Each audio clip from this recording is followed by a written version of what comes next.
الضيوف بالباب يريدون لقاءك أيها الملك. ومن أين هؤلاء؟ إنهم من دول العربية المختلفة. وماذا يريدون؟ يريدون أن يتشرفوا بمجلسك أيها الملك. الإذن لهم بالدخول. أمرك مولاي. شكرا، قد أذن لكم الملك بالدخول، تعالوا معي.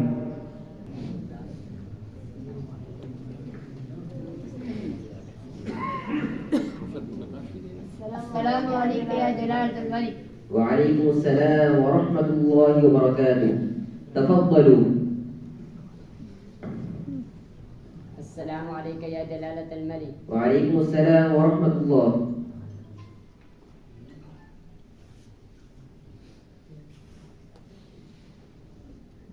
أيها الملك، قد حضر وفد آخر من دول الأعجمية.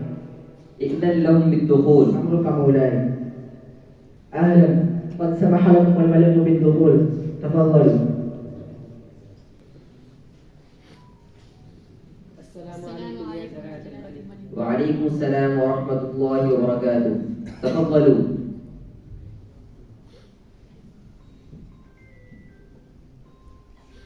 كما قلت آنفا، إنهم يريدون أن يتشرفوا بكلامك أيها الملك. الإذن لهم. أولهم أبو زيد المصري. ليتفضل. أزيد عاملي. ماذا يقول؟ إنه يسأل عن حالك أيها الملك. وعجبا، أي لغة هذه؟ ربنا يخلق لي ربنا بالحنيش. بماذا يتخبط الآن؟ هذا يقول: أدامك الله لنا، الله لا يحرمنا منك. يا على العقول، أعربية هذه؟ وحشتني بي يا ملك. كفاك. وبماذا يتطهطه الآن؟ إنه يقول: كنت أشتاق للقائك أيها الملك. إنا لله وإنا إليه راجعون. إننا معه في تعب وسأبا. تفضل. إنه أبو هشام المصري. ليتفضل. شيء أحوالك؟ ماذا يقصد هذا الرجل؟ إنه يسلم عليك أيها الملك. لا حول ولا قوة. نحب نعمل نحب برشا. ما الذي تفوه به الآن؟ إنه يسأل عن أحوال دولتك. كيف تستقيم أحوال دولتي وأمثال هؤلاء يستخدمون اللغة واللهجة العامية؟ أمورك باهية. كفاك. وبماذا يحلف؟ ما الذي يحلف به الآن؟ إنه يقول إن أمور دولتك جيدة. لا حول ولا قوة. تفضل. وإليك خطيبهم الآن أيها الملك. أيخطب بهذه اللغة الصوتية والخرافية؟ المعذرة يا مولاي. هات ما لديك أيها الخطيب. أمرك مولاي. إن له عربي، له موين، وباللغات تشفي العلم، تعتبر من النوع الممتدة لأنها غمضة بالكلمة من المواد وتشبيه المجد، وقد يبلغ القرآن ولا تجمع بالقلب فوق الديان. قد قدر الله تعالى هذا اللغة إذ أنزل الكتاب الكريم على النبي عليه الصلاة والسلام وكرمها إذ هبط حتى تحفظ كتاب عظيم. هذا التكريم دعا للدلال على أن اللغات كيف ما فهميش أن اللغة الوحدة التي دامت من 15 قرنا من الزمان وكل اللغات القديمة قد انتهت إلا هي. كفاك وقاحة أيها الخطيب. أتتحدث معنا بلغة الجن؟ أيها الوزير، هل أتيتني بالناطقين بلغة الجن؟ المعذرة يا مولاي. وهل لاعبهم بالشعر أيضا؟ قد حضر شاعرهم أيضا. إنا لله وإنا إليه راجعون. تفضل أيها الشاعر. أمرك مولاي.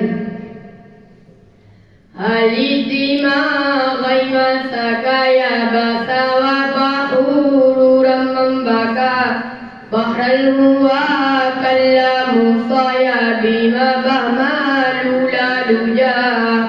هل الدماغ مسك يبس وبحور من بكى بحر الهوى كلم صيا بما بهمال لا لجا. رداءنا بلغت غيابك فيناس لا رضا في ذمة حق الغلايا بيا مقام ناس كفاك بها. الشاعر: تلعب بلغتنا نحن،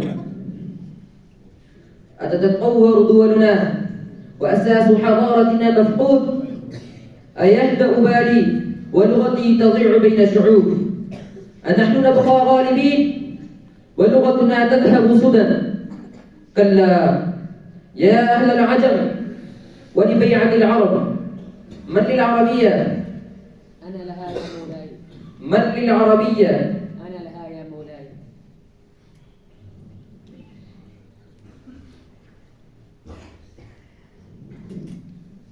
ومن هذا أيها الوزير؟ إنه شاعر ذاكر البسام أنجبته إدارة معهد السوفا إسلامي مركز. أيها الملك، وماذا مزيدا؟ إنه أعجمي الأصل، قد أنشد قصائد عديدة انتصارا للغة العربية. هل قلت شيئا في هجاء هذه اللغة السوقية والخرافية أيها الشاعر؟ بالطبع يا مولاي، لقد سبق لي الآن قلت عن هذه العامية السوقية وهراء مقطوعة من أصلها، وأنا شوف ما لديش وما لميش باهتوا أو هكذا انطلقت العرباء قليبا لي، فالحديث برابة يا للهراء أتت به الأعداء، أتت به الأعداء. أحسنت أيها الشاعر. هل قلت شيئا في مدح لغتنا الفصحى العريقة؟ لقد أنشدت قصائدا عديدة يا مولاي انتصار اللغة العربية على أعدائها المستشركين ومن تبعهم من خوانة العرب، إن شئت قدمت بعدها يا مولاي. كيف لا؟ تفضل أيها العربي، فإنك أخطر بهذا اللقب، فإن العربية ليست لأحد من نسب، بل كل من نطق بالعربية فهو عربي، وذاك قول نبينا صلى الله عليه وسلم. تفضل. تقول العربية بلسان الشعب: أنا العربية الفصحى أباهي لغات الناس بالناس السبع المثاني، تجلت روعتي في كل حرف عانقتها جوزة مكاني. يا لها من حقيقة، أعدها أيها الشاعر. تجلت روعتي في كل حرف عانقتها جوزة مكاني، ولكن اشتكى أقلام غرب أسنتها برأسي، قد شجاعتي وأبنائي ورائي كالأعادي، فضموني منهم من هجاني، قد خسرتم وصرتم خائبين بلا لساني. أعجمي كان يعلو نجمه في سماء الشعر نجم العربية، صافح العليا والتقى فيها بالمعد فوقها في الشهب. أحسنت أيها الشاعر، جزيت خيرا عني وعن العربية وعن العرب جميعا. لا داعي لذلك يا مولاي، فلا تظن أنني أحسنت إليك وإلى العربية، بل قمت فإنك واجبي فلا تجاهها كلغة العبيدية لي. شكرا جزيلا. وهل لديكم خطباء فضلاء بلغاء مثلك؟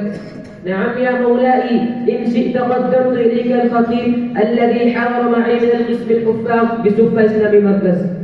أمتعنا بخطابتك أيها الخطيب. أمرك مولاي. بسم الله والحمد لله والصلاة والسلام على رسول الله، وبعد. تقوم العربية عن التي نشأت في القمم، عن الشموخ والإباء والشمم، عن العطاء والسخاء والكرم، عن التي أرفع راية القيم، عن التي بروعتي ينتهج القلم، عن التي ينطلق اللسان بي ويفرح النغم، عن التي تغرر الأطيار بي ويحلو الحمام، عن التي تمنحني ألسن الكرم، فقلت مهلا أو جزاء واختشى الكرم، فأرعدت وأبرقت وهزت السنان، وشنقت بصوتها الآذان، وأبرقت بعطرها المكان، وانطلقت تقول: أنا التي أخاطب القلوب والعقول، وأغرس الأزهار في الجبال والصخور، وأمطر الإبداع في الجبال والصخور، أنا التي شرفني بحب الرسول صلى الله عليه وسلم، أنا التي أحرق الوجدان. نعم نعم يا لغتي الحبيبة، أصبحت في بلادنا غريبة، أصبحت في بلادنا غريبة. أبدعت أيها الخطيب يا أخ العرب وفارس الخطب، جزيت خيرا عنا.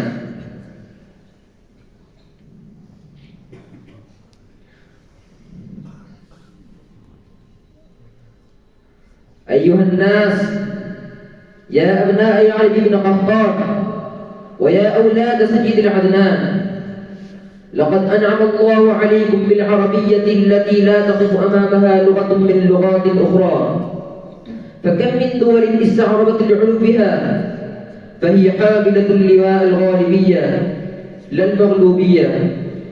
ولقد أنزل الله بها عليكم كتابه العظيم وبعث بها نبيه الكريم، ولكنكم استبدلتم النعمة بالكفران حتى لحقتم بلغة القرآن، وضاعت بين أيديكم ولأجلكم هذه اللغة وتفسرونها، والأعداء يدسون فيها الدسائس ويلقون عنها الوساوس.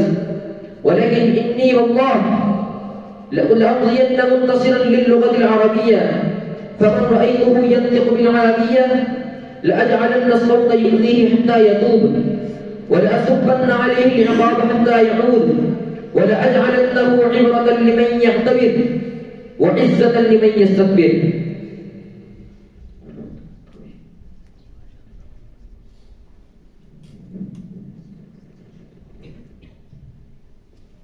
نحن معك يا مولاي، قد قصرنا في هذه اللغة، والآن فصاعدا نعزم على هذه اللغة.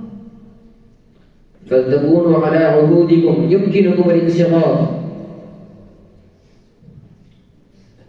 وأنتم كذلك أيها الأعاجم نسبا والعرب فصاحة وبلاغة يمكنكم الانصراف.